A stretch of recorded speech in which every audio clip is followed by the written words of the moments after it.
الله أكبر الله أكبر لا إله إلا الله والله أكبر الله أكبر ولله الحمد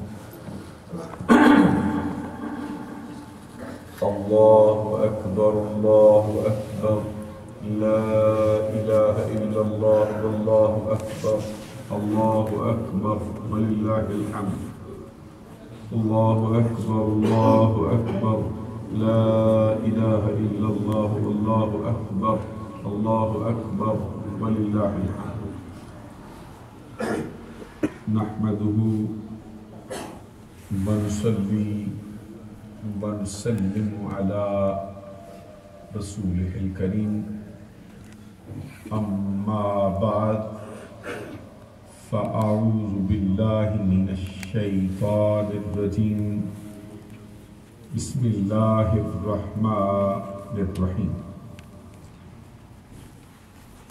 فقال إني ذاهب إلى ربي سيهدين رب هب لي من الصالحين فبشرناه بغلام حليم فلما بلغ معه السعي قال يا بني إني أرى في المنام أني أذبحك فانظر ماذا ترى قال يا أبت افعل ما تؤمر ستجدني إن شاء الله من الصابرين فلما أسلما وتله للجبين وناديناه أن يا إبراهيم قد صدقت الرؤيا إنا كذلك نجزي المحسنين وفدينا إن هذا لهو البلاء المبين وفديناه بذبح عظيم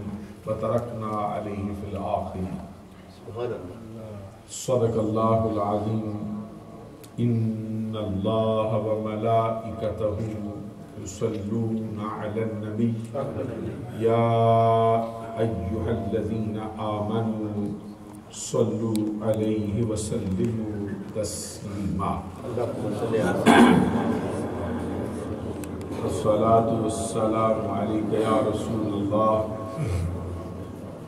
وعلى آلك وأصحابك يا حبيب الله الله رب محمد صلى عليه وسلم نحن عباد محمد صلى عليه وسلم صلاة وسلاما عليك يا رسول الله معزز و محترم مشائخ و علماء اسلام و معزز و محترم حاضرین و سامعین، اللہ رب العزت کے فضل و کرم سے آج کا یہ مبارک اور مقدس دن عید الاضحیٰ کا دن ہے،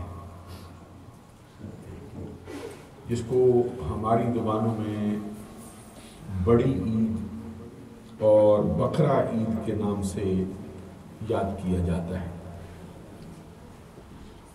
یہ عید مبارک حضرت ابراہیم علیہ السلام اور آپ کے لخت جگر حضرت اسماعیل ذبیح اللہ علیہ السلام کی یادگار کے طور پر منائی جاتی ہے۔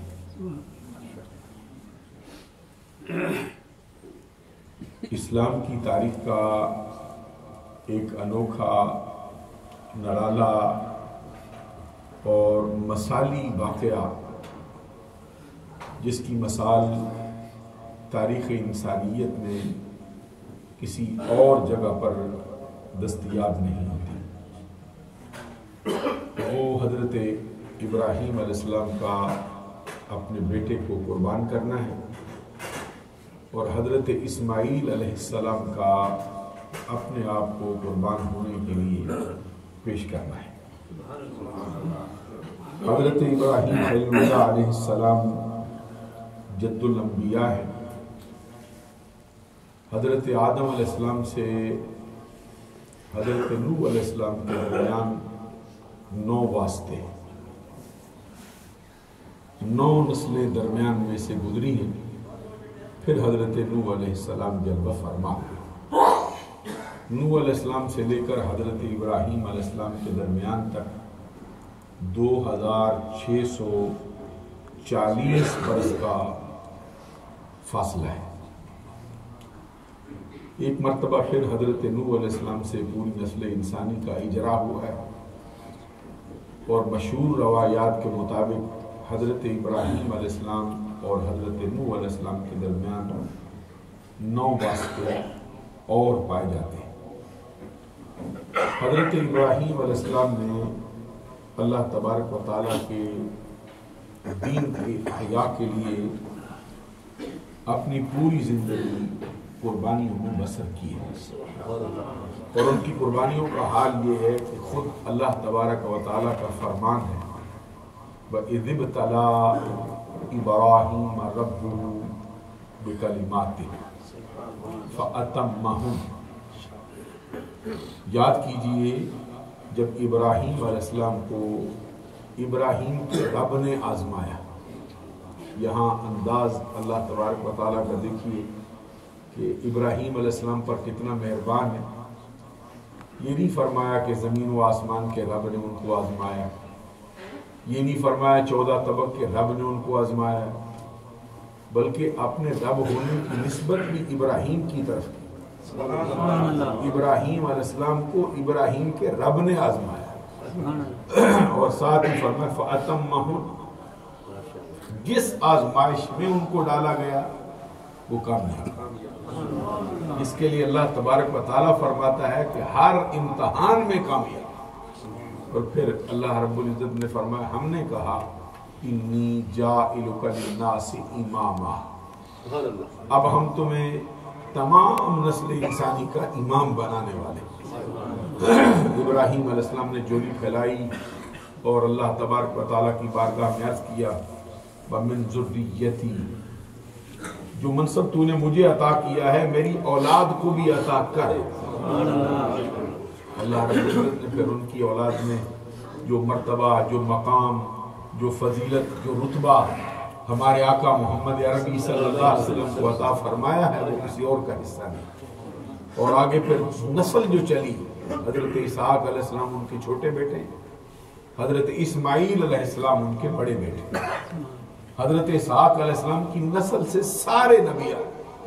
موسیٰ علیہ السلام ان کی نسل سے ہیں، اور حضرت زکریا علیہ السلام ان کی نسل سے ہیں، حضرت یحییٰ علیہ السلام ان کی نسل سے ہیں، اور حضرت داؤد علیہ السلام ان کی نسل سے، حضرت سلیمان علیہ السلام ان کی نسل سے، یہاں تک کہ حضرت عیسیٰ روح اللہ کلمت اللہ بھی ان کی نسل سے، حضرت یعقوب علیہ السلام ان کی نسل سے، یوسف علیہ السلام ان کی نسل سے. یہ نبیوں کا ایک دراز سلسلہ حضرت اسحاق علیہ السلام کی نسل سے آیا. یہ وَمِن ذُرِّيَّتِي، آپ کی دعا ہے مولا جو منصب مجھے دیا ہے میری اولاد کو بھی عطا کر. تو پھر دوسرے نسل سے حضرت اسماعیل علیہ السلام کی نسل سے کوئی اور نبی پیدا نہیں ہوا. درمیان میں اولیاء کاملین آئے، برگزیدہ بندے آئے، اور پھر یہ ہزاروں سال نرگس اپنی بے نوری پہ روتی ہے، بڑی مشکل سے ہوتا ہے چمن میں دل گوار پیدا.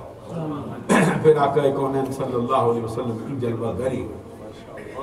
لا ینال عہد الظالمین، اللہ تبارک و تعالیٰ فرماتے ہیں تیری دعا کو شرف قبولیت بخشا ہے، لیکن یہ ہمارا عہد و پیمان ظالموں کو، ناانصافوں کو، جو حد سے بڑھنے والے ان کو نہیں پہنچے. اگرچہ تیری نسل سے بھی آ جائیں، جو حد سے تجاوز کریں، ناانصافی کریں، ظالم ہو جائیں، ان تک ہمارا عہد و پیمان نہیں پہنچے. اور جو تیرے راستے پہ چلے ضرور سرداری عطا فرمائیں. اور امت محمدیہ کے لیے بھی سرکار کا فرمان ہے الآئین امت من قریش، کہ میری امت کا امام جو ہے وہ قریش ہی سے ہو. یہ بھی ابراہیم علیہ السلام کی نسل سے. اس سے مراد یہ ہے کہ اگر سلطنت اسلامی ہو، مسلمانوں کی خلافت کا نظام قائم ہو، تو پھر جو مسلمانوں کا امام ہے اس کے لیے شرط ہے کہ وہ قریشی نسل کا ہو. سبحان اللہ فرمائیں. یہ بھی اسی کے تحت آئے. تو حضرت ابراہیم علیہ السلام کو اللہ تبارک و تعالیٰ نے جن آزمائشوں میں ڈالا، اتنی بڑی آزمائش، سب سے بڑی آزمائش آپ کی زندگی میں جو آپ کے لیے شخصی طور پہ آئی ہے، ذاتی طور پہ آئی، وہ یہ ہے کہ حضرت ابراہیم علیہ السلام نے کافروں کے ساتھ مسلسل مجادلہ کیا، مسلسل مناظرہ فرمایا. کبھی بادشاہ وقت کے ساتھ، کبھی اپنی قوم کے ساتھ، کبھی آپ نے ان کے بتوں کو توڑا، ان کے ٹکڑے ٹکڑے کر دیے.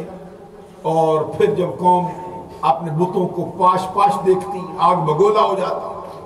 اور کیا کہتے ہیں، قَالُوا ابْنُوا لَهُ بُنْيَانًا فَأَلْقُوهُ فِي الْجَحِيمِ،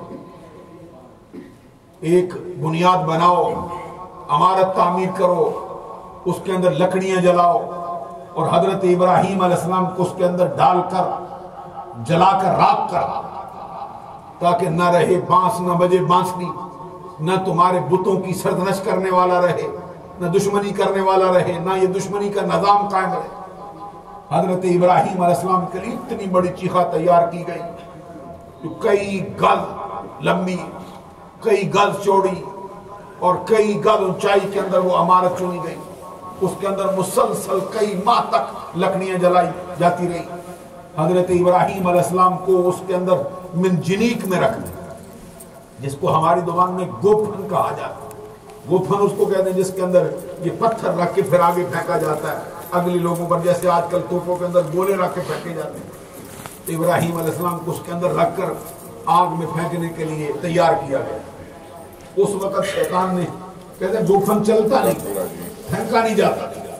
حضرت ابراہیم علیہ السلام کو پھینکنے کے لیے شیطان ان کے سامنے آیا. اس نے کہا کہ آؤ میں راستہ بتاتا ہوں، اتنے لوگ برائی کرو، اتنے لوگ بدکاری کرو، پھر اس کو رگو آگے، اور پھر کئی گھوڑے لے کر کھینچو تاکہ ابراہیم علیہ السلام آگے جا کر پھینکا جائے. تو ابراہیم علیہ السلام کو جس وقت پھینکا جا رہا تھا، آگ کے شعلے آسمان سے باتیں کر رہے تھے. اوپر سے کوئی پرندہ نہیں اڑ سکتا، اگر کوئی اڑتا تو جل کے راکھ ہو کے زمین پہ گر جاتا. حضرت ابراہیم علیہ السلام کو گوٹھن میں رکھا گیا ہے. پھینکے جانے کا وقت حضرت جبرائیل امین پھر آزمائش کے لیے آئے اور آ کے کہا ہے ابراہیم علیہ السلام سے کہ اللہ تبارک و تعالیٰ کے لیے آگ میں کود رہا ہے تو اللہ تعالیٰ سے دعا مانگو. تو حضرت ابراہیم علیہ السلام سے پہلے، اس بات سے پہلے یہ کہا اگر کوئی حاجت ہے تو مجھے بتاؤ. حل لک من حاجہ، یہ جبرائیل امین نے کہا کوئی ضرورت ہے مجھ کو بتاؤ، جو چاہو میں کر. حضرت ابراہیم علیہ السلام نے جواب میں فرمایا بندہ تو ہوتا ہی ضرورت مند ہے، بندہ تو ہے ہی محتاج کا نام، لیکن مجھے تجھ سے کوئی حاجت نہیں. اور اس سے بھی پہلے 4 فرشتے آپ کی خدمت میں حاضر ہوئے. ان میں پہاڑوں کا فرشتہ، ہوا کا فرشتہ، اس کے اندر پھر یہ بارش برسانے والا فرشتہ. انہوں نے باری باری کہا اجازت دو اس آگ کو اٹھا کر سمندر میں پھینک دیتے. کسی نے کہا اس پر پہاڑ گرا کے بسم کر دیتے. کسی نے کہا ابھی بارش برساتا ہوں بات ختم ہو جائے گی. ہوا کے فرشتے نے کہا اٹھا کے لے جاتا ہوں. ابراہیم علیہ السلام نے فرمایا اپنی مرضی سے آئے ہو یا رب نے بھیجا؟ اگر رب نے مدد کے لیے بھیجا پھر مجھ سے کیا پوچھتے ہو؟ اگر اپنی مرضی سے آئے ہو تو پھر واپس لوٹ جاؤ. ابراہیم کو تمہاری حاجت نہیں. پھر جبرائیل امین سے کہا تیری حاجت نہیں. جیسے ہی پھینکنے لگے حضرت جبرائیل امین نے عرض کیا ہم سے کوئی حاجت نہیں، جس کے لیے کود رہے ہو اس سے تو کہہ دو. جواب میں حضرت ابراہیم علیہ السلام نے فرمایا حسبی حسبی من سوالی علمہ بحالی. وہ اللہ تبارک و تعالیٰ میرے گزارش کرنے سے زیادہ میری حالت کو جانتا ہے. جو وہ چاہے گا میں وہی چاہوں.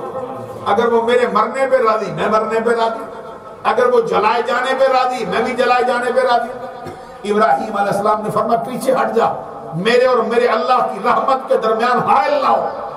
ابراہیم علیہ السلام کو رکھ کے پھینکا گیا، جس پر اقبال کہتے ہیں بے خطر کود پڑا آتش نمرود میں عشق، عقل ہے محو تماشائے لب امام. ابھی عقل تو ابھی تک پیچھے کھڑی انتظار کر رہی، اور یہ عشق ہے جو ابراہیم علیہ السلام کو لے کے آگ میں کود رہا. ادھر پھینکا گیا. اللہ تبارک و تعالیٰ فرماتا ہے ابراہیم نے تو کوئی گزارش بھی پیش نہیں کی. ہم نے کہا قلنا یا نار کونی بردم و سلام علی ابراہیم. آگ ابراہیم علیہ السلام پر سلامتی والی ٹھنڈی ہے. اتنا کہنا تھا کہ ساری کی ساری آگ جو ہے وہ گلستان کی شکل اختیار کرے. ساری کی ساری آگ وہ گلزار کی شکل اختیار کر گئی. حضرت ابراہیم علیہ السلام وہاں پہ تشریف فرما. یہ بڑا تفصیل طلب واقعہ. حضرت ابراہیم علیہ السلام کو رب ذوالجلال نے بچایا. اور ہم یہ عرض کرنا چاہتے ہیں کہ اللہ تبارک و تعالیٰ وہی ہے, اس کی رحمت وہی ہے.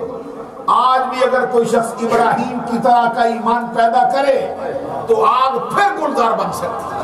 وہ جو علامہ اقبال نے بھی کہا, آج بھی گر ہو ابراہیم کا ایمان پیدا تو آگ کر سکتی ہے انداز گلستان پیدا. لیکن مسئلہ یہ ہے کہ نہ اس طرح کا یقین ہے, نہ اس طرح کا اعتماد ہے, نہ اس طرح کا توکل ہے, نہ اس طرح کا بھروسہ ہے اللہ کی ذات پر. اس کے بعد ابراہیم علیہ السلام نے یہ جملہ فرمایا, انی ذاہب الی ربی سیہدین, میں اپنے رب کی طرف جاتا ہوں, ان قریب مجھے ہدایت دے گا. کیا مطلب ہے ہدایت دے گا؟ ان قریب میرے لیے راستے آسان کرے گا, میری تبلیغ کا معاملہ, میرے نظریات کا معاملہ آسان ہو جائے. حضرت ابراہیم علیہ السلام نے وہ ملک چھوڑا, علاقہ چھوڑا, اور جب چلنے لگے اللہ کی بارگاہ میں دعا مانگی, رب حب لی من الصالحین, مولا میری عمر تو 100 برس سے زائد ہو چکی, میری زوجہ محترمہ کی عمر تو 90 برس کے قریب ہو چکی, میں تیری بارگاہ میں دعا کے لیے ہاتھ اٹھاتا ہوں, مجھے نیکوکار بیٹا عطا فرما. اللہ تبارک و تعالیٰ فرماتا ہے ادھر دعا مانگی, ادھر ہم نے قبولیت کا شرف بخشا. اور فرمایا فبشرناہ بغلام حلیم, ہم نے خوشخبری سنائی اس دعا کے نتیجے میں اس کو تحمل والے بیٹے کا. تحمل والا بیٹا ہے, حلیم ہے, بردبار ہے, حوصلے والا ہے. یہ گالی کے جواب میں گالی نہیں دیتا, اینٹ کے جواب میں پتھر نہیں مارتا, بلکہ گالیاں دینے والوں کو معاف کرنے والا ہے. یہ بڑے بڑے مسائل پیش آئیں پھر بھی اپنا سینہ سامنے رکھنے والا ہے. یہ پہاڑ سے بھی زیادہ حوصلہ رکھتا ہے. فبشرناہ بغلام حلیم فلما بلغ معه السعی قال یا بنی انی اری فی المنام انی اذبحک فانظر ماذا تری. قرآن کہتا پھر جب وہ بچہ چلنے پھرنے کے قابل ہوا, جب تک نہیں ملا تھا آزمائش تھی, جب مل گیا پھر نئی آزمائشیں شروع ہوئی.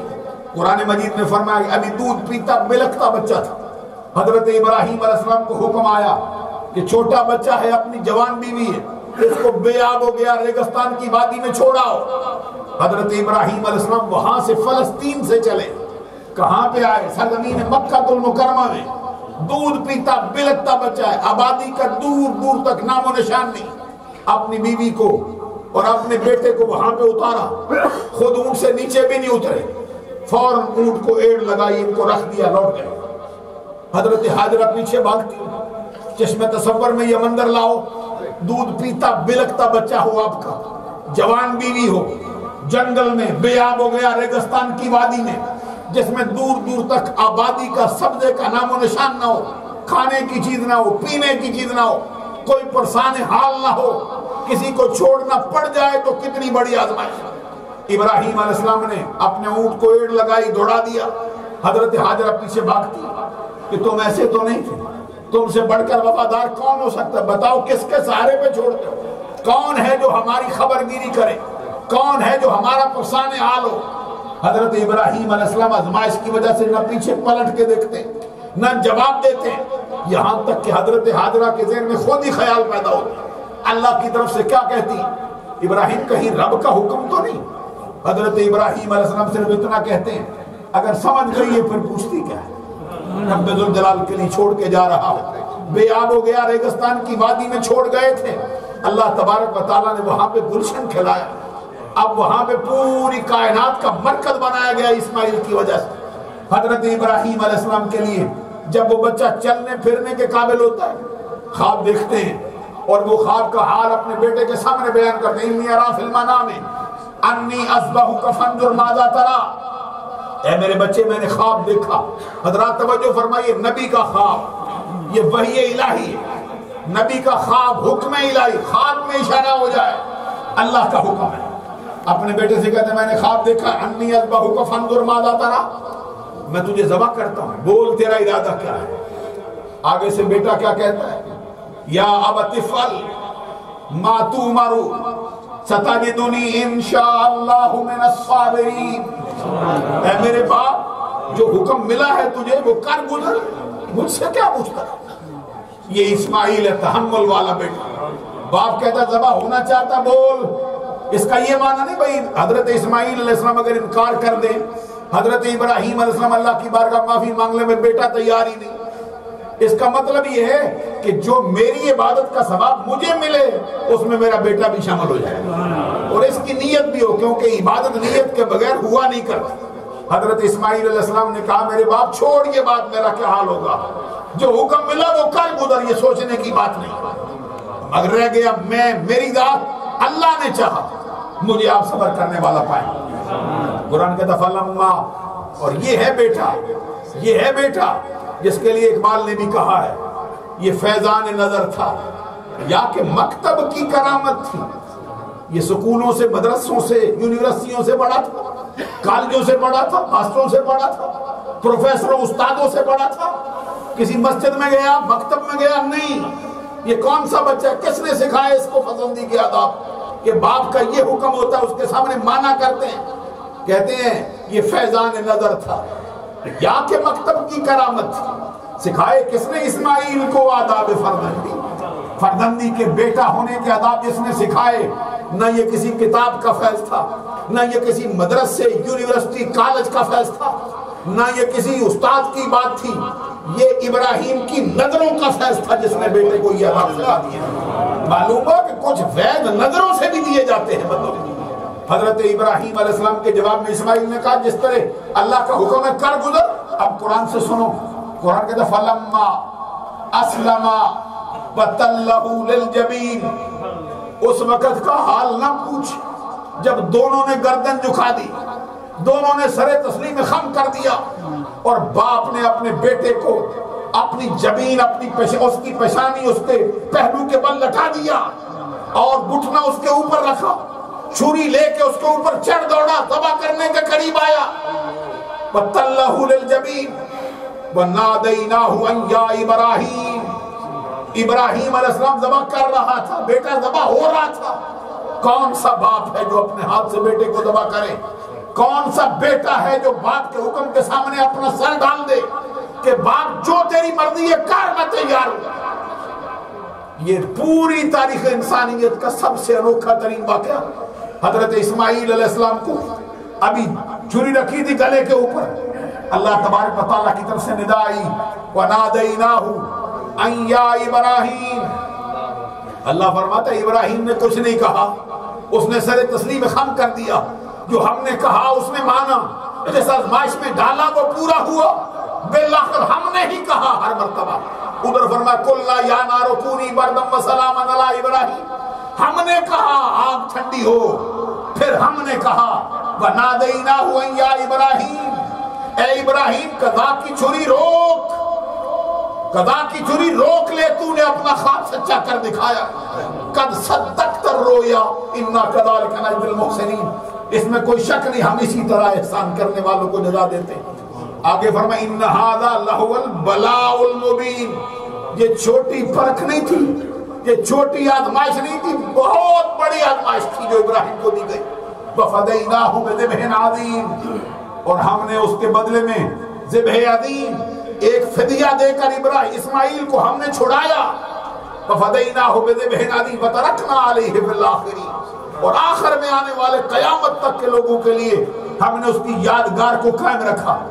آج قربانی کا دن ہے، نہر کا دن ہے، عید الاضحیٰ کا دن ہے. یہ یادگار کس کی ہے؟ حضرت اسماعیل علیہ السلام. یادگار کس کی ہے؟ ان کے باپ حضرت ابراہیم علیہ السلام کی. ایک ایک بات دیکھو ان کی یادگار ہے. حج کا معاملہ دیکھو ان کی یادگار ہے، کہیں ان کی ماں کی یاد ہے، کہیں ان کی باپ کی یاد ہے. رمی جمار ہوتا ہے، پتھر مارے جاتے ہیں. یہ بیان فرمایا مفسرین کرام نے کہ حضرت ابراہیم علیہ السلام نے جب تشریف لائے اپنی زوجہ محترمہ حضرت حاجرہ کے پاس، تو فرمایا میں تیرے بیٹے کو ایک جگہ پہ لے جانا چاہتا ہوں، مہمانی پہ جانا ہے، اس کو تیار کر. حضرت حاجرہ رضی اللہ تعالیٰ نے اپنے ہاتھ سے تیار کیا بیٹے، اور ابھی عنفوان شباب پھوٹا نہیں، چہرے پہ ابھی ریش مبارک نہیں آئے، دمکتا چمکتا چہرہ، بڑھاپے کی حالت میں بیٹا ملا ہو اور جس کی پیشانی میں نور مصطفیٰ چمکتا ہو. ماں اس کو تیار کر دی. باپ کبھی آیا نہیں، سال کے بعد ایک مرتبہ آیا کرتے بس، اور آ کر نیچے بھی نہیں اترتے چلے جاتے. آج نئی آزمائش ہے، بیٹا تیار کر. وہ حاجرہ ہے، کوئی عام عورت نہیں. اللہ تبارک و تعالیٰ نے اس کو فہم و فراست کا کتنا ملکہ، کتنی مرتبہ عطا فرمایا. اپنے بیٹے کو تیار کرتی کنگھی کرتی. ابھی 11 سال کا سن ہے, بعض کے نزدیک 7 سال کا 9 سال کا سن ہے, بعض کے نزدیک 13 برس کی عمر مبارک ہے. حضرت اسماعیل کو تیار کیا, تیار کر کے ان کے ہاتھ میں دے دیا. حضرت ابراہیم علیہ السلام چلنے لگے, فرمایا ذرا چھری بھی دے دے مجھ کو. پھر ساتھ ہی فرمایا ذرا ایک رسا بھی دے دے مجھ کو. لے کے چلے. حضرت اسماعیل علیہ السلام پیچھے پیچھے, حضرت ابراہیم علیہ السلام آگے آگے چل رہے ہیں, باپ آگے بیٹا پیچھے. اب شیطان انسانی شکل میں, بوڑھے کی شکل میں حضرت حاجرہ کے پاس آیا اور آ کے کہتا ہے تجھے معلوم ہے یہ بوڑھا کدھر لے کے جا رہا ہے تیرے بیٹے کو؟ انہوں نے کہا وہ کہہ تو رہے مہمانی پہ لے کے جا رہا ہوں, ہماری دعوت ہے. تو فرمایا یہ دعوت کے اندر رسے بھی لے جاتے ہیں؟ فرمایا نہیں. پھر اس نے کہا یہ دعوت کے اندر چھریاں بھی لے جاتے ہیں؟ کہتے نہیں. کہتے تیرے بوڑھے کا دماغ میں خلل ہو گیا ہے, یہ تیرے بیٹے کو ذبح کر دینا چاہتا ہے. حضرت حاجرہ رضی اللہ تعالیٰ فرمایا کوئی باپ اپنے بیٹے ذبح کرتا ہے؟ آج تک نہیں ہوا. شیطان نے کہا جو انسانی شکل میں آیا تھا یہ سمجھتا ہے اس کو رب کا حکم ہے. حضرت حاجرہ رضی اللہ تعالیٰ جب رب کا نام سنا نا تو فرمایا رب کی بات کرتا, اگر رب کا حکم ہے تو ایک اسماعیل کیا, اس جیسے سینکڑوں اسماعیل ہوں میں ذبح کرنے کے لیے خود تیار کر. زمین سے پتھر اٹھایا, اس کو مار دیا. اب جہاں پہ پتھر انہوں نے مارا وہ جمرہ اولا بنا ہے. یہ ہے جمرہ جس کے اوپر یہ مارے جاتے ہیں کنکریاں. اس حضرت حاجرہ کی یادگار. آگے سے اس نے کہا ماں سے تو بات نہیں بنی, چلو بیٹے سے کہتے ہیں. حضرت اسماعیل کے پاس آ گیا, اس نے کہا تجھے معلوم ہے تیرا باپ کدھر لے کے جا رہا ہے؟ فرماتے دعوت پہ. آگے سے وہ کہتے دعوت پہ جائیں تو چھریاں اور رسیاں نہیں لے جاتے, یہ تجھے ذبح کرنا چاہتا ہے. یہ اس وقت کی بات ہے جب تک حضرت اسماعیل کو یہ بات نہیں سنائی تھی, کیونکہ عین موقع پر سنائی گئی تھی. حضرت اسماعیل علیہ السلام نے فرمایا بیٹے ذبح نہیں ہوتے باپ کے ہاتھوں سے, باپ تو بہت پیار کرتا ہے, اور پھر ابراہیم جیسا باپ کہاں سے مل سکتا. اس نے کہا دیکھ اس کے ہاتھ میں رسی بھی ہے, اس کے ہاتھ میں یہ چھری بھی ہے, ذبح کرے گا تجھ کو. حضرت اسماعیل علیہ السلام نے کہا پہلے تو کبھی ایسا نہیں ہوا. اس نے کہا یہ سمجھتا ہے, یہ بوڑھا ہو گیا, اس کے دماغ میں کوئی بات پیدا ہو گئی, سمجھتا ہے کہ رب کا حکم ہے. حضرت اسماعیل علیہ السلام نے جب رب کا حکم سنا تو پھر فوراً پتھر اٹھایا اور شیطان کو مار کے کہا اگر رب کا حکم ہے تو ایک جان کیا ہے, اس جیسی سینکڑوں ہزاروں جانیں ہوں قربان کرنے کے لیے تیار. پھر مارا انہوں. یہ دوسرا جمرہ بنا, یہ دوسرا جہاں پہ کنکریاں ماری جاتی. سارا حج ان کی یادگار. آخر میں حضرت ابراہیم علیہ السلام کو اس نے حملہ کیا اور اس نے کہا اگر رب نے حکم دینا ہوتا تو وہ جبریل کو بھیجتا ہے, خواب نہیں دکھاتا. پھر تو بوڑھا ہو گیا ہے, تیری بڑھاپے کی حالت میں تیرے خواب مزمحل ہو گئے, تجھے پریشان خواب آیا کرتے, ادغاث و احلام ہے. نہ اس طرح کا معاملہ کر. آخری عمر میں بیٹا ملا, اس کو اپنے ہاتھ سے ذبح کرنا چاہتا ہے. حضرت ابراہیم علیہ السلام نے زمین سے پتھر اٹھایا, فرمایا مردود پیچھے ہٹ, رب کا حکم ہے, ایک اسماعیل نہیں سینکڑوں قربان کروں گا. تو یہ جہاں پہ پھر انہوں نے پتھر مارا وہاں پہ پھر ان کی یادگار قائم ہے. اور پھر جب حضرت اسماعیل علیہ السلام کو لائے تھے, کہتے اسماعیل علیہ السلام نے عرض کیا کہ مجھے ذرا میرے پاؤں کو باندھ دو رسے سے, تاکہ کہیں میں مجھے ذبح کرو میرے پاؤں ہلیں گے, کہیں چینٹے اڑے, کہیں آپ کے کپڑے خراب نہ ہو, کہیں آپ کی کوئی گستاخی نہ ہو. اور حضرت ابراہیم علیہ السلام نے جب یہ منظر دیکھا کہ بیٹا اپنا جو ہے وہ رسا بندھواتا ہے, حضرت ابراہیم علیہ السلام نے پٹی اپنی آنکھوں پہ باندھی, اپنی آنکھوں پٹی باندھی, کہیں اس کی نظریں مجھ سے دو چار نہ ہو, اور کہیں میری نظر اس پہ پڑے, اور کہیں میرے دل میں کوئی رحم کا شیبہ نہ ہو جائے. حضرت اسماعیل علیہ السلام نے یہ پٹی بڑی دیر باندھنے کے بعد پھر کھولی. حضرت اسماعیل علیہ السلام نے دیکھا باپ پٹی کھول رہا ہے, فرمایا یہ کیا کر رہے ہو؟ ابراہیم علیہ السلام نے فرمایا کوئی یہ نہ کہے بیٹا دیا تھا پٹی باندھ کے, چھوڑ پٹی پیچھے رکھتے ہیں. حضرت اسماعیل علیہ السلام نے فرمایا رسی بھی کھولو, کوئی یہ نہ کہے قربان ہوا تھا لیکن رسیاں باندھ کے پیچھے پھینکو اس کو. حضرت ابراہیم علیہ السلام نے جیسے ہی چھری گلے پہ چلائی, نرم و نازک گلاؤ, اتنی تیز دار چھری لیکن گلا نہیں کاٹتی. حضرت ابراہیم کہتے کاٹ, ادھر رب کہتے نہ کاٹ. سبحان اللہ کہو. حضرت ابراہیم علیہ السلام نے اس کو پتھر پہ مارا. مفسرین کرام فرماتے ہیں پتھر کے ٹکڑے ٹکڑے ہو گئے. فرمایا پتھر کاٹتی ہے, اس کا نرم و نازک گلا کیوں نہیں کاٹتی؟ حضرت ابراہیم علیہ السلام چھری سے کہتے کاٹ, چھری کہتے رب کہتے نہ کاٹ. کس کی مانوں؟ بتا رہا تجھے آگ میں زندہ رکھا تھا, مجھے کاٹنے سے منع کر. حضرت ابراہیم علیہ السلام نے چھری کو تیز کیا اور بہت تیز کر کے اب حکم دیا کاٹ اس کو, اگر نہ کاٹا رب سے تیری شکایت کروں گا. حضرت ابراہیم علیہ السلام ابھی لے کے چلے تھے تو رب ذوالجلال نے جبرائیل امین سے فرمایا اب خلیل نے حکم دے دیا چھری کاٹے گی، مولا اب کیا کریں؟ فرمایا جنت میں 4000 سال سے ایک دمبا چل رہا ہے، اس کو اٹھا کے لے جا، اسماعیل کو نیچے سے نکال، اس کو ڈال۔ حضرت ابراہیم علیہ السلام تو اسی اپنے مگن تھے، اپنے معاملے کے اندر اسی کے اندر گرفتار تھے کہ امتحان میں کامیابی ہو، فوراً چھری لائے ادھر رکھا۔ جبرائیل امین گئے جنت سے، وہ دمبا اتارا، حضرت اسماعیل کو پیچھے کھینچا، دمبا وہاں پہ رکھا۔ حضرت ابراہیم علیہ السلام یہ سمجھ رہے تھے کہ بیٹے کا گلا ہے، فوراً چھری چلائی، آپ نے چھری چل گئی۔ حضرت ابراہیم علیہ السلام نے اللہ کا شکر ادا کیا اور جیسے ہی آنکھیں کھولی دیکھا اسماعیل تو پاس کھڑا مسکرا رہا ہے، سامنے دمبا ذبح ہوا پڑا۔ تو یہ اللہ تبارک و تعالیٰ نے ان کی یادگار قیامت تک قائم رکھی۔ اور یہ جو تکبیرات تشریقات تشریق پڑھتے ہیں، اللہ اکبر، لا الہ الا اللہ واللہ اکبر، اللہ اکبر وللہ الحمد، یہ بھی ان کی یادگار ہے۔ کیونکہ جب حضرت جبرائیل امین نے دمبے کو پکڑا تھا نا جنت سے، ان کے دل میں خیال آیا مولا تیری شان اونچی ہے، کہیں بیٹے ذبح کرنے کا حکم دیتا، کہیں ذبح ہونے کا حکم دیتا ہے، کہیں اب مجھے دمبا لے جانے کا حکم دے رہے، ان کی زبان سے نکلا اللہ اکبر۔ حضرت ابراہیم علیہ السلام نے جب دیکھا نا دمبا ذبح ہوا ہے، ان کی جگہ پہ دمبا ذبح ہو چکا ہے، اور ان کے بیٹے کی جگہ پہ تو بڑا لا الہ الا اللہ۔ حضرت اسماعیل نے جب دیکھا کہ مجھے بچا لیا، قربانی بھی قبول کر لی ہے، کہتے وللہ الحمد۔ تو یہ ان کی یادگار کے طور پہ پڑھی جاتی ہے، اللہ اکبر، اللہ اکبر، لا الہ الا اللہ واللہ اکبر، اللہ اکبر وللہ الحمد۔ آج جب آپ لوٹیں گے تو جاتے جاتے یہ تکبیرات پڑھتے رہیں گے، اور یہ اس وقت تک پڑھی جائیں گی جب تک اس مبارک اور مقدس مہینے کے 13ویں تاریخ کی عصر کی نماز نہیں آ جاتی۔ گھر میں نماز پڑھو تب بھی پڑھو، عورتیں ہوں تب بھی پڑھو۔ اور ایک بات اور ہے، وقت تو ہو چکا ہے، 2 منٹ زیادہ بلکہ ہو گئے، عرض کرنا چاہتا ہوں بڑی عید کے موقع پر نبی اکرم صلی اللہ علیہ وسلم نے 2 قربانیاں دی۔ وقت ہوتا بہت تفصیل سے عرض کرتا، 2 قربانیاں ذبح کر کے سرکار نے عرض کیا اللہ کی بارگاہ۔ حضرت علی پوچھتے تھے سرکار 2 کیوں دیتے ہو؟ 1 واجب ہوتی ہے۔ سرکار نے فرمایا جلدی نہ کر، ذبح کرنے کے بعد سال ثواب کی دعا مانگیں گے، تمہیں پتہ چلے گا کس کے لیے دیتا ہوں۔ سرکار نے دعا مانگی اللہم تقبل من محمد ومن آل محمد ومن امت محمد، رب ذوالجلال ایک کو میری طرف سے قبول فرما، ایک کو میری اولاد اور میری امت کی طرف سے قبول فرما۔ سرکار نے اپنی امت کو اپنی قربانی میں بھی یاد رکھا، اور اس لیے میں عرض کروں گا کہ اللہ رب العزت نے آپ کو بہت صاحب ثروت کیا ہے، مال و دولت والا کیا ہے، کسی قسم کی کوئی کمی نہیں۔ اگر ہو سکے تو جہاں اپنے والدین کے لیے کرو، وہاں سے اس سے بھی زیادہ حیثیت دے کے سرکار کے لیے قربانی ضرور کرو۔ اللہ تعالی ہم کو عمل کی توفیق عطا فرمائے، اور بال بندے اس ملک کے اندر رہتے ہوئے بڑے مال و دولت والے ہو کر بھی قربانیوں سے بچتے، کنارہ کش دھیان نہیں کرتے۔ ان کی خدمت عالیہ میں عرض ہے یہ قربانیاں، سرکار سے پوچھا گیا تھا مل اضاحی، آقا یہ قربانیاں کیا ہیں؟ سرکار نے فرمایا ہی سنت ابیکم ابراہیم، تمہارے باپ ابراہیم کی سنت۔ پوچھا گیا سرکار اس میں ہمارے لیے کیا ہے؟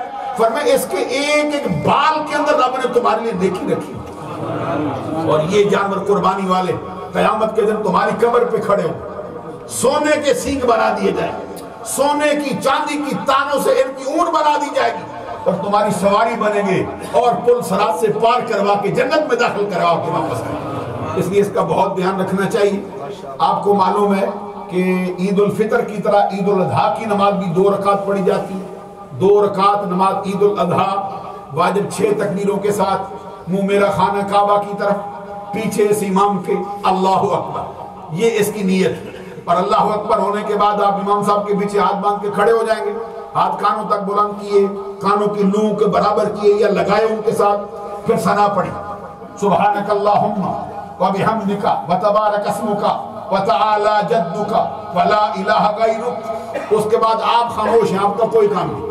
اتنا کہنے کے بعد امام صاحب نے اللہ اکبر کہا، آپ نے بھی پیچھے کھڑے ہو کے ان کے اللہ اکبر ہاتھ کانوں تک بلند کیے، 3 مرتبہ تکبیر ہوگی، 3 مرتبہ ہاتھ کانوں تک بلند کر کے، پھر تیسری مرتبہ کے بعد ناف کے نیچے باندھے جائیں گے۔ امام صاحب کو آپ ملاحظہ کریں گے، پھر وہ سورۃ فاتحہ پڑھیں گے، پھر وہ کوئی اور سورت ملائیں گے اس کے ساتھ، یا کسی اور مقام سے قرآن مجید پڑھیں گے، پھر اس کے بعد اللہ اکبر۔ معمول کے مطابق پہلی رکعت ہوگی، پھر دوسری رکعت کے لیے کھڑے ہوں گے، تو کھڑے ہوتے ہی وہ قرات شروع کریں گے، پھر سورت فاتحہ پڑھیں گے اور فاتحہ پڑھنے کے بعد پھر اگلی سورت ساتھ ملائیں گے. یہ موقع ہوتا ہے دوسری رکعت کے اندر. جیسے ہی اللہ اکبر کہیں قرات مکمل ہونے کے بعد، کیونکہ پورا سال جیسے ہی قرات مکمل ہو اللہ اکبر کہیں رکوع میں چلے جاتے ہیں. لیکن یہاں موقع بڑی ہوش سے، بڑی سمجھ سے، بڑے دھیان سے یاد رکھنے والا. یہ رکوع والی تکبیر نہیں، نہ رکوع میں جانا ہے، بلکہ اس کے لیے فوراً ہاتھ کانوں تک بلند کریں. اللہ اکبر، کانوں تک ہاتھ بلند کر کے کھلے چھوڑ دیں. پھر دوسری تکبیر ہوگی اللہ اکبر، ہاتھ کانوں تک بلند ہو کے کھلے چھوڑے جائیں گے. پھر تیسری تکبیر ہوگی اللہ اکبر، ہاتھ کانوں تک بلند کیے جائیں، کھلے چھوڑے جائیں گے. اور چوتھی تکبیر ہوگی پھر اس میں نہ ہاتھ کانوں تک بلند ہوں گے، نہ دوبارہ ہاتھوں کو ہلایا جائے گا، بلکہ تکبیر کہہ کے آپ رکوع میں چلے جائیں. پہلی رکعت کے اندر 3 تکبیریں آغاز میں ہوں گی، دوسری رکعت میں 3 تکبیریں بعد میں ہوں گی. بقیہ نماز معمول کے مطابق پڑھی جائے گی. اس کے بعد 2 خطبے ہوں گے اور انشاءاللہ مختصر دعا ہوگی. تمام حضرات صف سیدھی فرمائیں اور نماز کے لیے